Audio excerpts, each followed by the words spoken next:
one of the reasons I am so passionate about the holidays is because I do not want moms and dads, sweet moms and dads, to miss out on all the holidays have to offer for their children.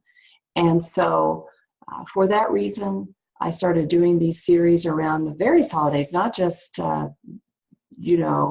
the winter holidays, but all through the year in order to help parents, number one, overcome the anxiety about the holidays. And number two, know how to create these wonderful memories with their family. Why are holidays important? It might be better to think about holidays as traditions, as family traditions. I have families I consult with all over the world, and that is very much my pleasure, as well as locally. And I can tell you that all of my families have different family traditions. They're of different faiths, they're of different cultures. It's just very, very rich. And so some of the holidays and traditions that I have, my families don't have, but that doesn't make any difference because we all have in common our families and our love for our families and our love for our traditions. And I do not want dear families, moms and dads, to miss out on having these memories with their children because of ASD. And I don't want the children to miss out. We know that the children want very much to experience these traditions, but they just need help. And so that is what these webinars, these discussions are about. So I said, I don't want you to miss out on traditions. I also said, I don't want your child to either. And I do think that both of these, thinking about families, thinking about parents missing out on traditions, and thinking about the children not missing out on them either, is something that is lacking a lot of times in ASD treatments. I honestly think well-meaning professionals, and I say this as a mom, this just is in their venue. They're not thinking about how to help families overcome the anxiety, how to help them help their children participate.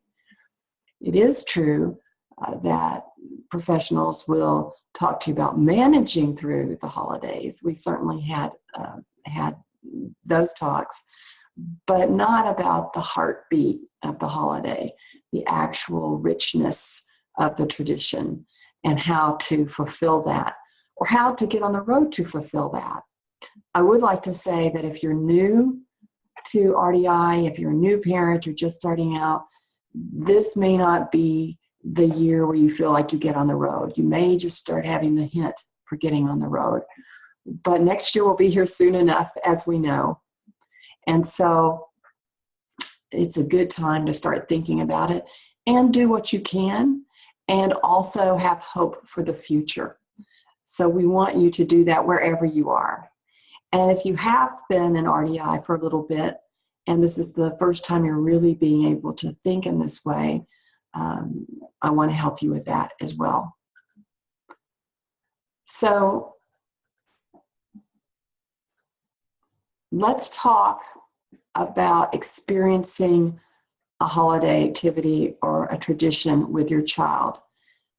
These are just basic things that can help you as a parent experience the tradition and can help your children. I think maybe one of the most important things, this is probably really important for the holidays period, is to try to plan ahead. You know, as parents of young children, and I can tell you even as they get older, it becomes more and more important to plan ahead, but life is moving so fast, it can be really difficult. So I encourage you now to plan ahead, think about things to prepare and try to involve your child. And when you're doing that, you're kind of thinking about, if you have younger children and you're really just starting your traditions, you want to think about what you would like to be doing year after year, what you would like to reoccur. And you can also think about novel things you haven't done before. But you want to think about those things that would be appropriate to include your children with, and things that they might not be ready for. If you're wondering what a child might not be ready for, they might not be ready for putting Christmas lights on the house yet if they're little bitty.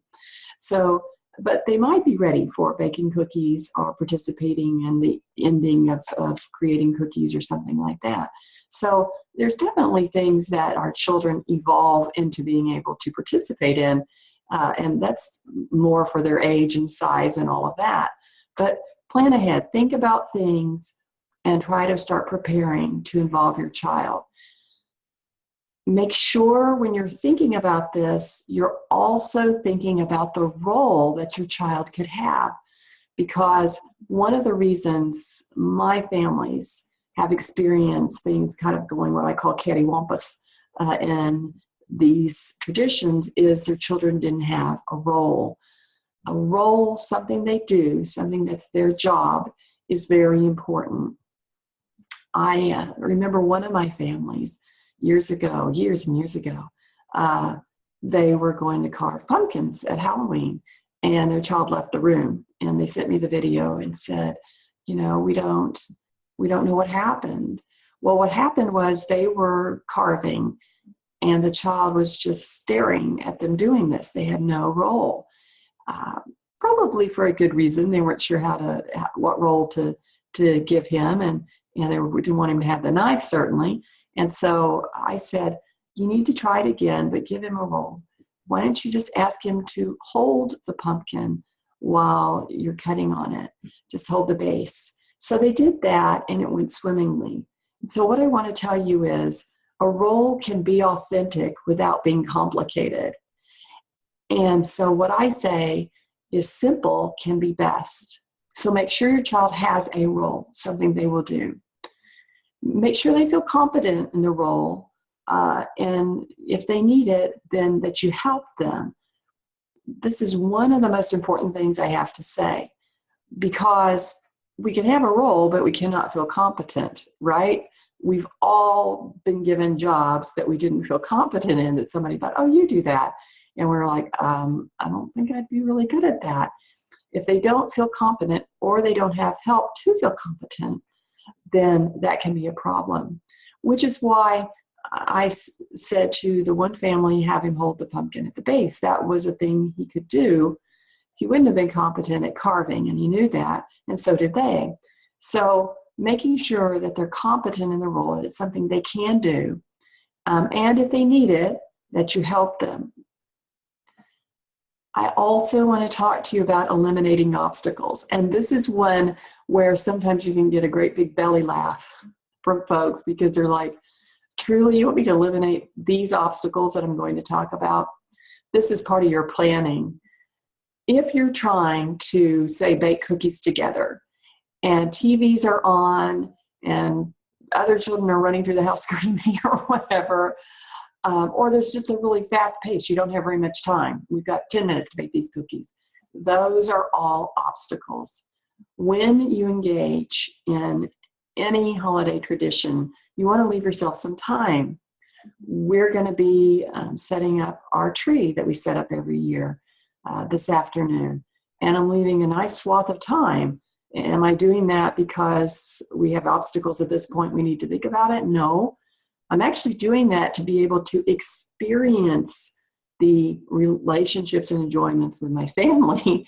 Because if it's like, hurry, get the tree up, get it unswirled, hurry. That's really more creating a memory of it's a big pain to put the tree up. So planning ahead, planning for time. And also, trust me, I know as a mom how busy you are. So planning and saying, okay, we're going to do this at this time. And I know there won't be the number of obstacles there would be at this time. It's going to really help you.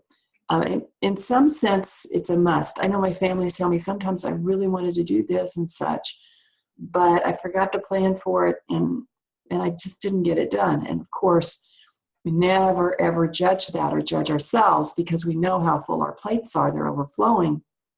But if we plan now, And we have a month or a month and a half in order to get that fun tradition in hand. We're more likely to have it done. And then finally, and really, really important, is that if things don't go quite as planned, that is okay. One of the pressures we put on ourselves as parents is perfection. If you're not doing it now, you will find yourself doing it. The cookies need to be this way. The tree needs to be decorated thus and so. We as parents who've been there, so to speak, know that a bunch of ornaments will end up, and when you're with children, will end up on one portion of the tree. It's kind of the charming part of decorating a tree. Or that the cookies may taste a little strange, or they may have huge clumps of frosting on them. That is okay. And in fact, I would argue to you that's a great thing. It means you're focusing on the relationship, you're focusing on creating the memory, you're focusing on the time together. And that is what I'm passionate about for you. Not how good the tree looks or how great the cookies taste. So my passion for you is that you build these memories with your wonderful children and your wonderful families.